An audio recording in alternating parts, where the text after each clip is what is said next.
Assalamualaikum warahmatullahi wabarakatuh.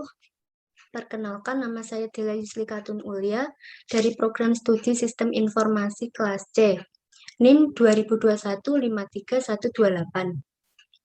Pada kesempatan kali ini, saya akan menjelaskan sedikit tentang materi transaksi bisnis.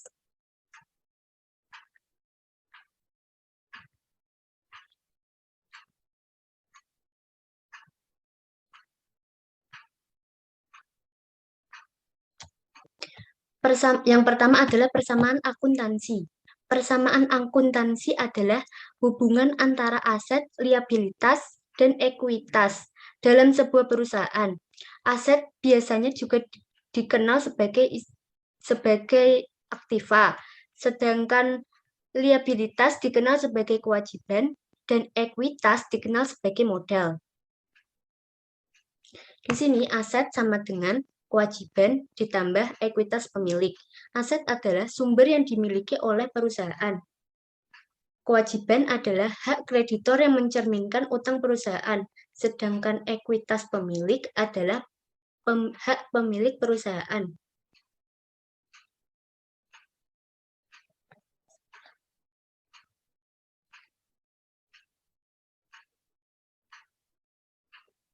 Yang kedua adalah transaksi bisnis. Transaksi bisnis adalah peristiwa atau kondisi ekonomi yang secara langsung mengubah kondisi keuangan suatu entitas atau secara langsung mempengaruhi hasil operasinya. Atau secara singkatnya adalah transaksi bisnis adalah segala kegiatan yang dapat diukur dengan uang dan berdampak pada posisi keuangan suatu perusahaan.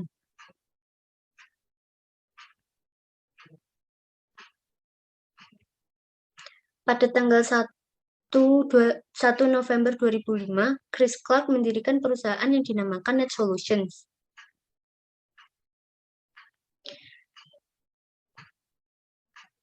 Transaksi pertama adalah Chris Clark membuka rekening bank atas nama Net Solutions dan menyetorkan dana sebesar $25.000 ke rekening tersebut. Aset, di sini terdapat aset ekuivalen sama dengan ekuitas pemilik. Kas termasuk ke dalam aset, sedangkan modal Chris Clark termasuk dalam ekuitas pemilik.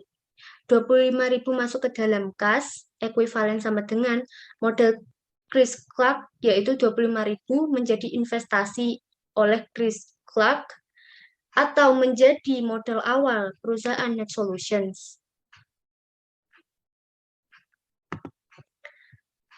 Transaksi kedua, Net Solutions membeli tanah senilai $20.000. Di sini aset bertambah, yaitu kas ditambah tanah ekuivalen sama dengan modal Chris Clark atau dari ekuitas pemilik. Kas di sini berkurang, yaitu 25.000 dikurangi 20.000. 20.000 ini untuk membeli tanah. Hasilnya adalah 5.000. Transaksi tanah masuk, yaitu 20.000 ekuivalen sama dengan 25.000. Ekuivalen sama dengan modal Chris Clark tetap, yaitu 25.000.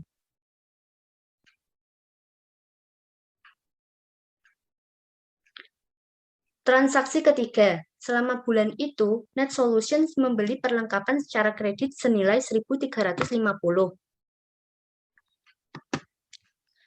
Senilai $1.350. Di sini aset bertambah, yaitu kas ditambah perlengkapan ditambah tanah. Ekuivalen sama dengan kewajiban ditambah ekuitas pemilik. Kewajiban di sini adalah utang usaha. Kredit termasuk ke dalam utang usaha juga. Kasnya 5.000 tetap. Nah, 5.000 ditambah perlengkapan. Perlengkapannya adalah 1.350. Ditambah tanah senilai 20.000 tetap. Ekuivalen sama dengan utang usaha. Utang usahanya 1.350. Sedangkan modal Chris Clark yaitu 25.000 tetap.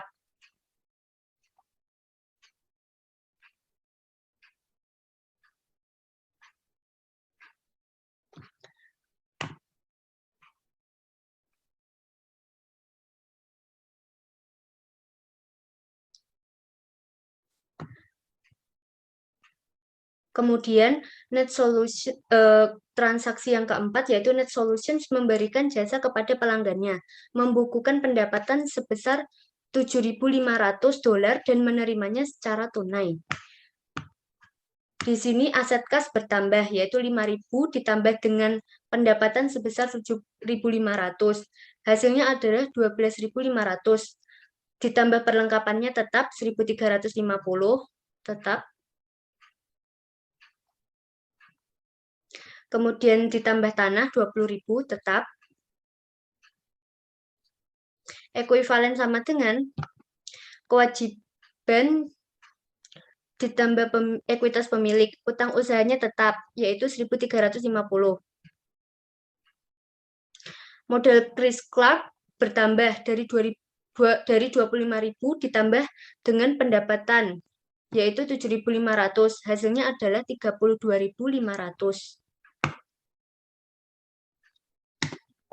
Transaksi yang kelima adalah net solutions membayar beban-beban berikut, yaitu gaji $2.125, sewa $800, utilitas $450, dan rupa-rupa $275.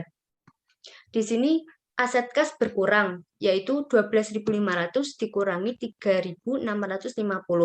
3.650 ini berasal dari gaji 2.125 dikurangi 800, dikurangi sewa 800, dikurangi 3.650 ini berasal dari gaji 2.125 ditambah dengan sewa senilai 800, ditambah lagi dengan utilitas senilai 450, dan ditambah dengan rupa-rupa senilai 275. Hasilnya adalah 3.650. Hasil dari 12.500 dikurangi 3.650 adalah 8.850. Ditambah perlengkapan, yaitu tetap 1.350. Ditambah tanah, senilai 20.000, masih tetap. Kemudian, ekuivalen sama dengan kewajiban, ditambah ekuitas pemilik. Utang usahanya masih tetap, yaitu 1.350. Kemudian, modal Chris Clark berkurang dari jadi 32.500 dikurangi dengan upah senilai 2.125, dikurangi lagi dengan sewa senilai 800, dikurangi lagi dengan util senilai 450, dikurangi lagi dengan rupa-rupa senilai 275. Hasilnya adalah 28.850.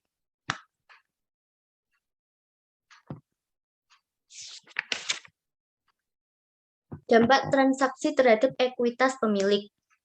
Ekuitas pemilik memiliki dua kemungkinan, yaitu bertambah oleh dan berkurang oleh.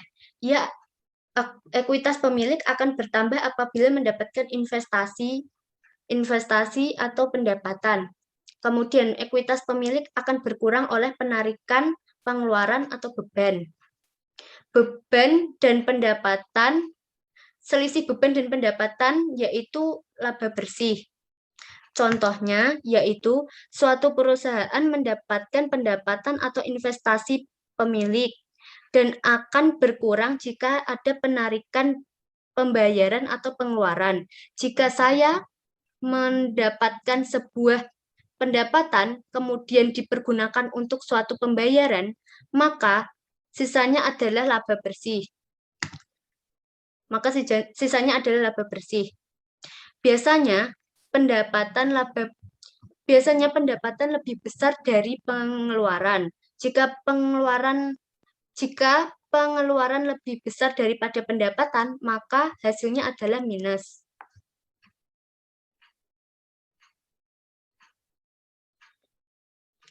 Laporan akuntansi, yang disebut laporan keuangan, menyediakan rangkuman informasi kepada pemilik. Fungsinya adalah untuk menggambarkan kondisi perusahaan, evaluasi kinerja, acuan pengambilan keputusan, dan menggambarkan kredibilitas perusahaan.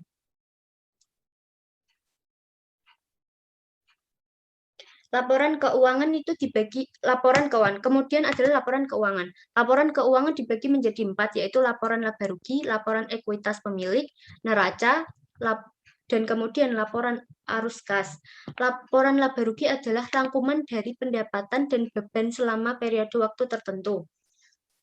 Laporan laba rugi dibagi menjadi 2 jenis, yaitu laporan laba rugi single step dan multiple step. Laporan laba rugi single step itu sifatnya sederhana, di mana ditunjukkan adalah satu kategori pendapatan dan satu kategori pengeluaran. Sedangkan laporan laba rugi multiple step berisi lebih banyak informasi dibandingkan laporan laba rugi single step. Karena dalam pembuatannya sendiri akan memecahkan pendapatan operasional dan biaya operasional, serta pendapatan non-operasional dan juga biaya non-operasional. Yang kedua adalah laporan ekuitas pemilik, yaitu rangkuman dari perubahan ekuitas pemilik selama periode waktu tertentu. Laporan ekuitas pemilik ini bertujuan agar perusahaan dapat menggambarkan peningkatan ataupun penurunan dari aktiva bersih dalam masa atau periode waktu tertentu dengan prinsip pengukuran tertentu. Yang ketiga adalah neraca, yaitu daftar aset, kewajiban, dan ekuitas pemilik pada tanggal tertentu. Dengan melalui laporan ini, kita dapat mengetahui posisi serta informasi keuangan perusahaan. Yang terakhir adalah laporan arus kas, yaitu rangkuman dari penerimaan dan pengeluaran kas selama periode waktu tertentu. Laporan ini dapat digunakan untuk mengetahui keputusan keuangan yang dilakukan oleh perusahaan, mengevaluasi struktur keuangan, serta menjadi sarana mengatur strategi untuk menghadapi perubahan serta peluang.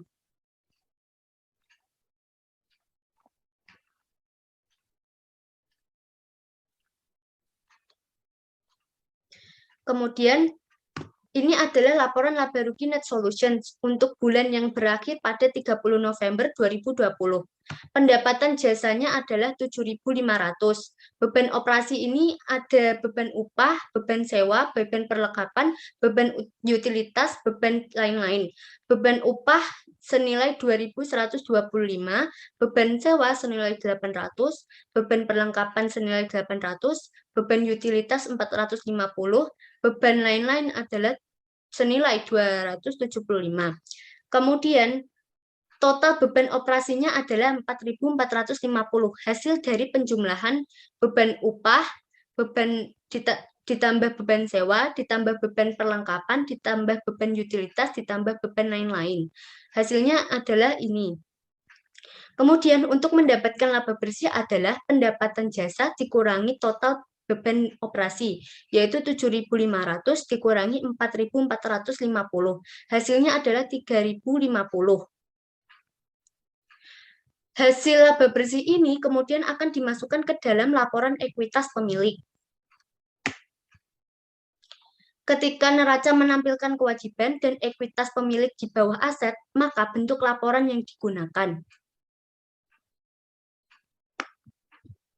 Sedikit quotes dari saya, yaitu jika Anda adalah seorang yang sangat mencintai kedua orang tua Anda, maka jadikanlah perjuangan Anda dalam menuntut ilmu sebagai alat membahagiakan orang yang Anda sayangi. Sekian dari presentasi saya. Bila mana terdapat banyak salah kata, saya mohon maaf yang sebesar-besarnya. Wassalamualaikum warahmatullahi wabarakatuh.